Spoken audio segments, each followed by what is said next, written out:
Hey everybody, welcome back to the most amazing homesteading channel on the planet that typically doesn't have anything whatsoever to do with homesteading off the grid. I wanted to be comfortable today, so instead of hiking through the forest to make this video, I'm sitting in my totally awesome Beaver folding outdoor chair. Look at that, comes on a frame. Has a backpack you stick it in when you're done with it. Easy to transport. It's the most comfortable outdoor chair I've ever owned. It is brought to you by way of my favorite sponsor, Beaver. I'll put the link in the description box below where you can get a chair just like this. You won't regret it. So listen, folks, just like the headline says and like the actual cover image I've used for this video, we've got a wonderful couple up in Hanover, Pennsylvania, Kath and Chris, who actually, Chris caught the image on film, and I'm going to share with you the story behind that when I get to it here. Kath was kind enough to send us an email and explain what all that was, but before we get to their email, I'm going to get to a few others.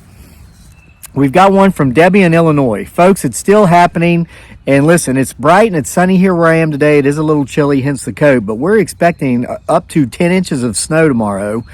I am expecting this dangerous fog to roll in with it, so I will be staying indoors, and I'd recommend y'all do the same when you see the chemtrails, the fog.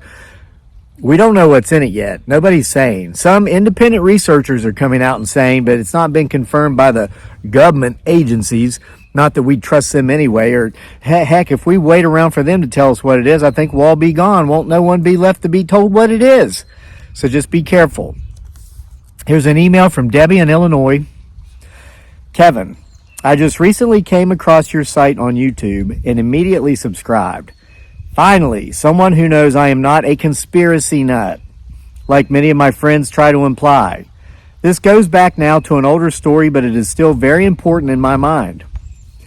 Back in the last 2 to 3 days of December 2024, which would have only been like 6 or 8 weeks ago, it was foggy, hardly letting up all day for 3 days, but it was warm, upper 40s. So I decided to take my dog Buford for a walk. Now Buford is a rescue dog from the Humane Society, and he was obviously never leash trained, so really, being a husky / pit bull mix, he usually takes me for walks. Anyway, he is always very enthusiastic about his walks. On this day, he kept trying to go back into the house. Get you a little bit closer here so I don't have to scream as much. I'm waking up all the wildlife that's nocturnal, that's laid down for the day. He kept pulling, wanting to go back home. Within about 1 block, my eyes, nose, and throat were burning. Also, I noticed a strange smell like fireworks had been set off. I noticed the fog seemed strange, like there were particles floating in it. Buford was coughing and whining and kept stopping and pawing at his eyes. I decided something bad was in the air, and I headed back home. The burning in my nose, throat, and eyes never stopped, and within about 2 days, I had a full-blown upper respiratory infection, sore throat, chills, fatigue, dizziness, fever off and on, and coughing to the point that sometimes I thought I was going to choke. Luckily, Buford seemed to be okay by the next day, although he did not eat much for a couple of days. Long story short, it is now February 9, and I am just now finally getting back to normal, although I am still often chilled, whereas I usually freeze everyone around me to death and join the thermostat at only 68 to 69. I'm 67 and do not follow the sheep herd, so I am sure I am one of the targeted for culling. Keep doing what you do, Kevin. We need you. From Debbie in Illinois. Debbie, thank you for your story. This is just proof again that out in the Midwest, everywhere this is going on, we're getting stories of this fog that's making people, some of them deathly ill. So until we get some sort of confirmation from the powers that be, I'm recommending everybody stay indoors when this stuff comes around.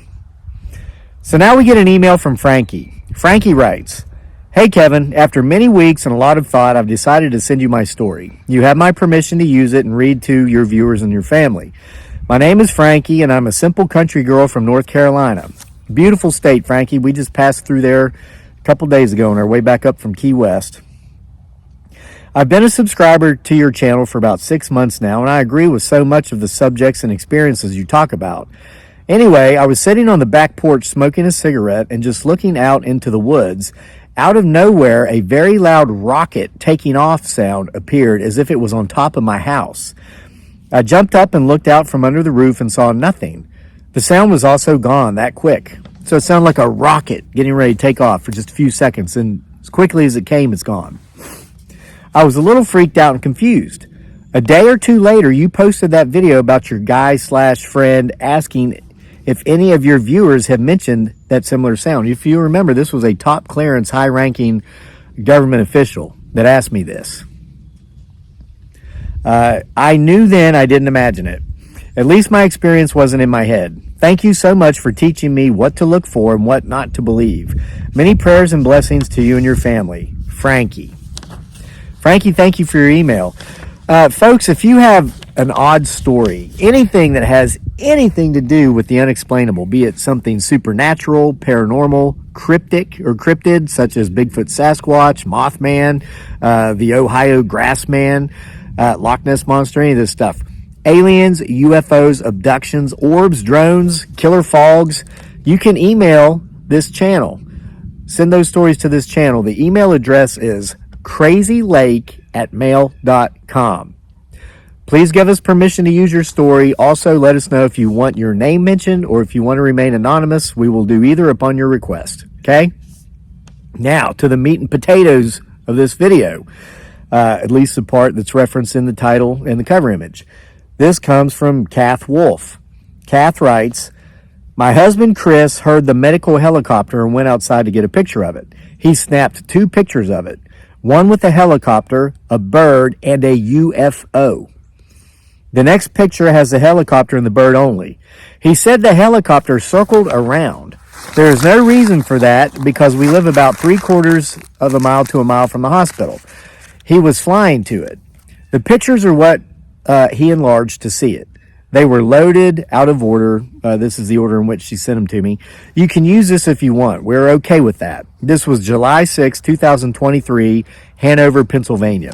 So, folks, listen, I'm going to show you the images now. The first image is going to be the full image where Chris captured the helicopter, a bird, and what appears to be a UFO or an orb or UAP. The second image to come up is going to be an enlargement of the UAP, UFO/orb. Now, listen, I was born in the 1900s, so I suck at editing and technology. So when these images come up, they're probably going to slowly scroll because that's just how my phone loads images. If you want to see, like, just stare at the picture for a while, pause your video. I get blasted. Clearly, a lot of my viewers were born in the 1900s too, because anytime I upload a picture, I get blasted a dozen times. Why don't you just stop that picture from moving? Brah, why don't you hit your pause button? All right, now that you know how to use the internet a little better than you did just before a minute ago, take a look at these images. Pow!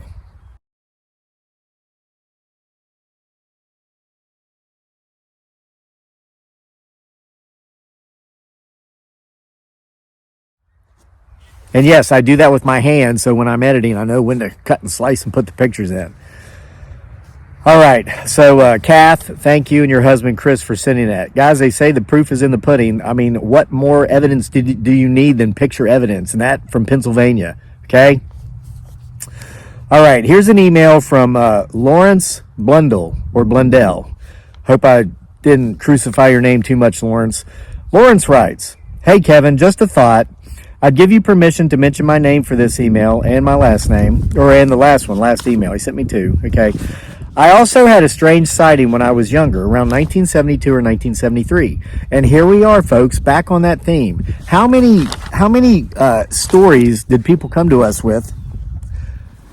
Gets in the way sometimes, hence ponytails most usually. Especially when I eat. Those of you that have long hair, do you ever like just eating and your hair gets in your mouth? I always have to put it in a ponytail whenever I eat. And no, I'm not just going to get it cut. All right. So anyway, it seems like 1973 was a big year for sightings and abductions and all that. So here's another one from Lawrence.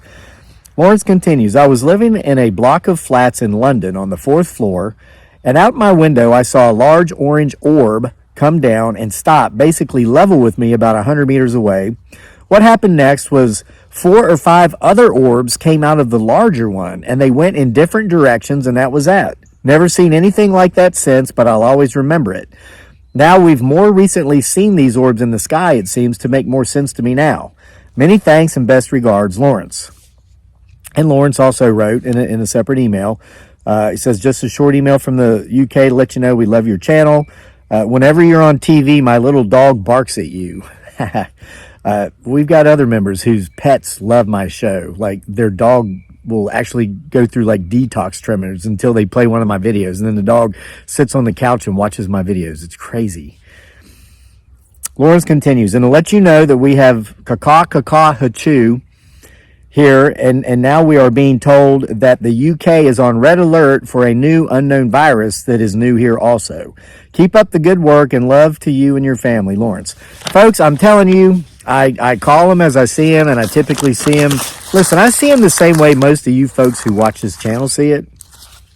We see the obvious, but we come out and state the obvious, and we're called conspiracy nuts. But yet, 3 to 6 months later, the whole world shuts down because what we saw coming happened. Okay, it happened with the last pandemic. It happened with the drones. We saw that. They were trying to make it look like you folks who have had these experiences are crazy when all of a sudden there was no fake invasion and no, martial law to disrupt the transfer of power between presidents on Inauguration Day. None of that happened. Folks, we know what's going on. And we know that they know that we know, and we know that they know that we know. They don't tell us that they know what we know they know.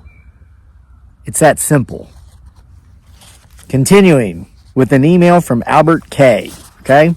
Albert K writes, hello, Kevin. My name is Al. You may read this to your channel if you want. I'm a 67-year-old veteran that has nothing to gain by lying. I sent you an email a while ago, not sure if it got through or not. Anyway, we had the drones here near the coast of South Carolina. We get chemtrails all the time. I can confirm that. In the last 2 weeks, I've been through South Carolina twice. There were chemtrails everywhere. I just got back from boots on the ground research. Went 18 hours south all the way to Key West, and then about 40 miles south of there to go snorkeling and parasailing. Because I wanted to, get up in the sky as close to these things as I could. My job, it's hard, folks. It's hard. Can't believe people hate on me for this lifestyle. All right, continuing with Al's email. I'm a pretty healthy guy except for a junk spine that has gone out through 8 surgeries. As soon as the drones disappeared, I woke up with an itchy nose with a lot of sneezing, burning eyes, and stomach cramps with dry heaves and migraines. Wow, what a combination of stuff. This lasted for 5 days, and I couldn't eat. Finally, I broke down and went to a doctor who sent me to the hospital for a CT scan and a blood work chest x-ray. To my surprise, I was told I had a severe stomach and upper GI infection and pneumonia in my left lung. They put an IV, shot me up with meds, gave me 2 scripts of antibiotics, sent me home, and told me to stay away from other people for 7 days. So I'm going on day 3 of letting my body heal. I've never been this sick before.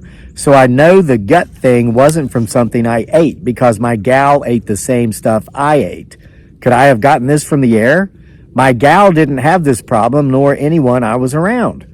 Man, I'm baffled about this one, but your last video with the pharmaceutical whistleblower got my attention. Now, folks, listen. Here's another reason I wanted to share Al's email with you. Again, going back to our trip to Key West.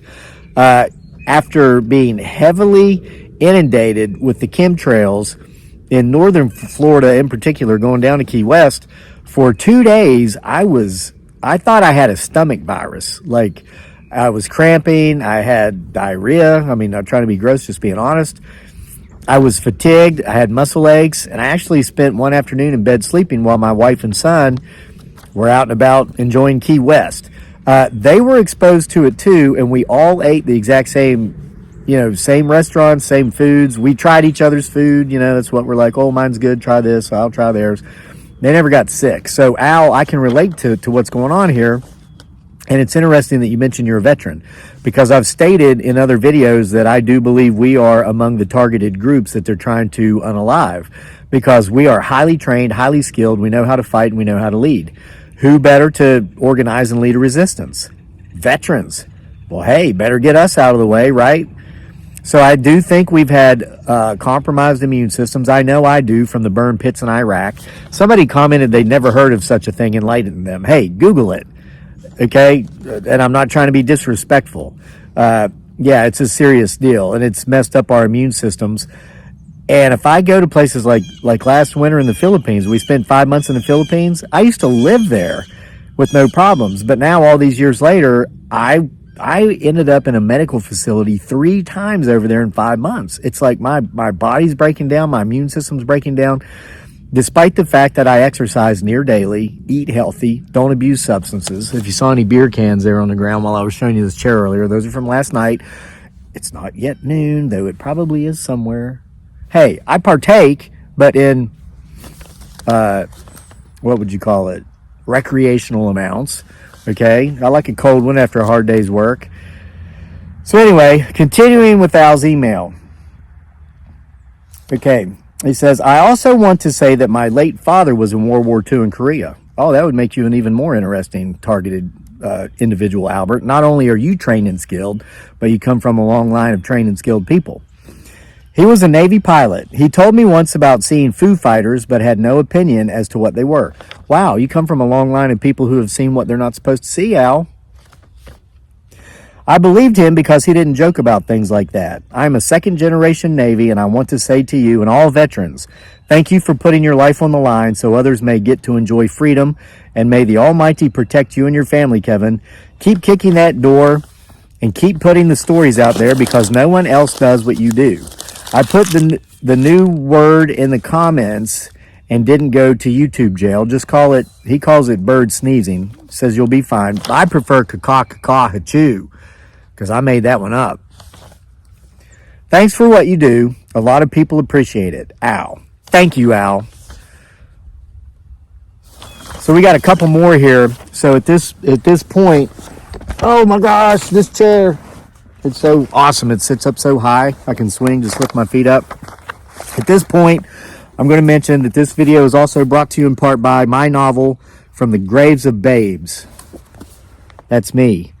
The back of these copies are intentionally left blank because if you order them from our Etsy store, and the link is in the description box below, I will, with a silver Sharpie or a black Sharpie, actually write you a little personalized note and autograph it for you. Quick story about what the story's about. And it's also available in print and Kindle on Amazon. Basically, the main character is a guy who's in the Middle East working as a contractor, war profiteering, as those folks were over there during the War on Terror. While he's gone, his young daughter goes missing and she's never found. Well, that destroys his marriage. He hits the bottle pretty heavily and he ends up retreating to a cabin high atop the mountains in Appalachia, where he and his father used to hunt when his father was still alive. He's pretty much up there trying to escape from society, trying not to drink himself to death, but that's kind of what he's doing. When mysteriously these little girls start showing up. And after some time, he realizes that they're not really girls. They're the ghosts of little girls who, like his, were abducted, never found, bodies never found, and they're still being tormented in the afterlife by their kidnapper/tormentor. So now he's got to figure out how to help these girls in death from somebody who also, like them, is a supernatural entity. It's a great story. It's based on historical fact, set in a real location. Spent 6 months as Amazon's #1 rated ghost novel in customer satisfaction, beating out Charles Dickens's A Christmas Carol. Yeah, it's that good. Okay? Again, available on Amazon, print, or Kindle, or you can get it from our Etsy store with a personalized note. And if you're a channel member, point that out when you make your purchase and you get a free autographed copy of the box. It's the only romance novel I ever wrote. That's me and my family back before I used to just let my hair grow out. And when my son wasn't as big as me, which he is now. My wife still looks the same. Isn't she pretty? So anyway, it's the only romance novel I ever wrote, and I broke the mold. I mean, it's probably the best romance novel ever written, so there was just no need for me to write any more romance novels. So I've stuck with supernatural, paranormal, cryptids, UFOs, abductions, etc. since. Now, I do want to point out, I brought tissue to wipe my nose on, because that triggers some folks. They lose their crap if I wipe it on my sleeve like a 3-year-old. Again, y'all don't know how difficult this lifestyle is, being a social media content creator. Y'all always hating. You got no clue how challenging this is. All right, on to the next one. This is an email from Red Diamond K, who writes, a few nights ago, I thought I smelled electrical burning in my home. I ran around and checked everything. Thankfully, all was well. A couple days later, I could not hardly get out of bed for 2 days, snotting, coughing, and generally just feeling like crap. My 86-year-old dad across town ended up in the hospital with the little C. We know what that is, / flu. This is in southeast Oklahoma. This was all at the same time I was sick. Wow. Local school was out for the better part of a week due to teachers and students all being sick. I lucked out and had a doctor appointment and told the doctor about all the congestion. The doctor prescribed a steroid. My dad also lucked out and is back home. Hospital was saying at his age it could just easily wipe him out, but he is too stubborn for that noise. So interesting again. So it was nighttime when this individual smelled the burning chemical smell. I would be curious as to if they would have gone outside and checked at that time if that fog would have been there. Folks, I'm telling you, when these new storms roll in here, you're seeing the warnings on the headline media outlets about, oh shoot, wait up. I crumpled up a piece of paper before reading the first paragraph on top of it that I need to go with our last story. Oh. Listen, stay out of that fog. Stay inside.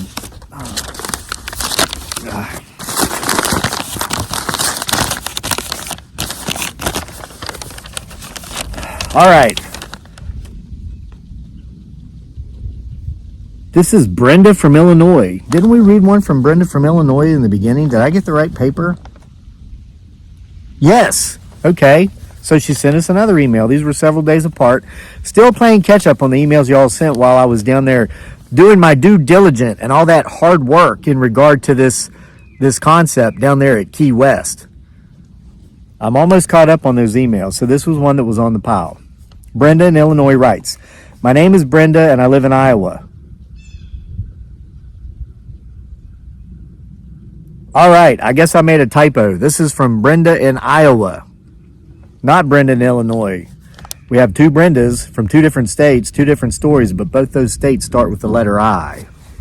No, I'm kidding. That was my mistake. Brenda in Iowa writes, I live very close to the USDA lab and about 2 hours from StatCom, so I never thought much of the shiny, odd objects I see in the sky. I always figured they were military. In the last 2 years, I have seen more than usual in the sky. They have always been very abnormally shiny, round, or cigar-shaped. But yesterday, 1/25/25, so see, I'm a little bit behind, but I'm getting caught up. So this has been about 2 weeks ago. It was a black object. It took me a minute to figure out that it was not a bird, but an object unknown to me. Now we can do that. It flew behind a cloud, and I waited for it to fly out the other side. But soft lights flashed in the cloud like if you were not paying attention, you would not notice. It then came back out the same way it went in into the cloud next to it. That cloud flashed, and it came back out and into the very same cloud it had been in before. It continued to do these 4 or 5 times until I lost track of it. The sky here had many puffy clouds in it, all in a line. It made me think of writing in the sky, which I thought was odd too. And to add, I too have smelled the chemical and smoky smells, and many birds have died here. Take care, and I love your channel. Thank you, Brenda in Iowa. And Brenda in Illinois, if you're still watching, thank you too. And everybody else, Kath and Chris and everybody who messaged, Lawrence in the UK. So folks, listen, these stories come in from all over the world, all over the country, all over the sphere. So something is continuing to go on. After the peaceful transition of power on Inauguration Day, they just stopped talking about, like, all of it. I don't know why. But it's still going on. So again, you can send us your stories to the channel. The email address is crazylake@mail.com. Give us permission to share your story. folks, we get so many stories, there's just not enough time in the day to share them all on the channel. So they are being packaged together and released in the True Haunting series, which is also available on Amazon. The links for all that's in the description box below. And my goodness, this chair from Beaver actually comes with a pillow. So now that I'm done, I think I'm going to go to sleep. See y'all some more next time.